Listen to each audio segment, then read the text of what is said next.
കേരള നിയമസഭാ തെരഞ്ഞെടുപ്പിന് മുന്നോടിയായി യു.ഡി.എഫ് ക്യാമ്പിൽ മുഖ്യമന്ത്രി സ്ഥാനത്തെ ചൊല്ലിയുള്ള ചർച്ചകൾ വീണ്ടും സജീവമാകുന്നു. പത്തനംതിട്ട തിരുവല്ലയിൽ നടന്ന യു.ഡി.എഫ് നിയോജക മണ്ഡലം കൺവെൻഷനിൽ വെച്ച് മുതിർന്ന നേതാവ് പി.ജെ. കുര്യൻ നടത്തിയ പരസ്യ പ്രസ്താവന കോൺഗ്രസിനുള്ളിൽ പുതിയ രാഷ്ട്രീയ ചലനങ്ങൾക്ക് കാരണമായിരിക്കുകയാണ്. യു.ഡി.എഫ് അധികാരത്തിൽ വരുമ്പോൾ രമേശ് ചെന്നിത്തല മുഖ്യമന്ത്രിയാകും എന്ന കുര്യന്റെ പ്രഖ്യാപനം പാർട്ടി ഇതുവരെ സ്വീകരിച്ചു പോന്ന കൂട്ടായ നേതൃത്വം എന്ന നയത്തിന് വിരുദ്ധമാണ്. തിരുവല്ലയിലെ വേദിയിൽ രമേശ് ചെന്നിത്തലയെ അരികിലിരുത്തിയാണ് കുര്യൻ തന്റെ നിലപാട് വ്യക്തമാക്കിയത്. വരാനിരിക്കുന്ന തെരഞ്ഞെടുപ്പിൽ യു.ഡി.എഫ് വൻ വിജയം നേടുമെന്നും ആ സർക്കാരിനെ നയിക്കാൻ ഏറ്റവും അനുയോജ്യൻ രമേശ് ചെന്നിത്തലയാണെന്നും അദ്ദേഹം പറഞ്ഞു.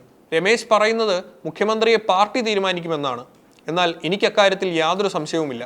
അദ്ദേഹം തന്നെയായിരിക്കും അടുത്ത മുഖ്യമന്ത്രി, കുര്യൻ കൂട്ടിച്ചേർത്തു. കോൺഗ്രസിലെ ഗ്രൂപ്പ് സമവാക്യങ്ങളിൽ ഏറ്റവും നിർണായക സ്വാധീനമുള്ള നേതാവാണ് പി.ജെ. കുര്യൻ. അദ്ദേഹത്തെ പോലൊരു മുതിർന്ന നേതാവ് ഇത്തരമൊരു പ്രസ്താവന നടത്തിയത് കേവലം വ്യക്തിപരമായ ഒരു അഭിപ്രായമായല്ല, മറിച്ച് പാർട്ടിക്കുള്ളിലെ ഒരു വിഭാഗത്തിന്റെ വികാരമായാണ് രാഷ്ട്രീയ നിരീക്ഷകർ കാണുന്നത്. കുര്യന്റെ പ്രസ്താവന പുറത്തു വരുമ്പോൾ കോൺഗ്രസ് ഔദ്യോഗികമായി മറ്റൊരു നിലപാടിലായിരുന്നു. കെ.പി.സി.സി അധ്യക്ഷൻ സണ്ണി ജോസഫും പ്രതിപക്ഷ നേതാവ് വി.ഡി. സതീശനും പലതവണ വ്യക്തമാക്കിയത് ഒരു വ്യക്തിയെ ഉയർത്തിക്കാട്ടിയല്ല യു.ഡി.എഫ് തെരഞ്ഞെടുപ്പിനെ നേരിടുന്നത് എന്നാണ്.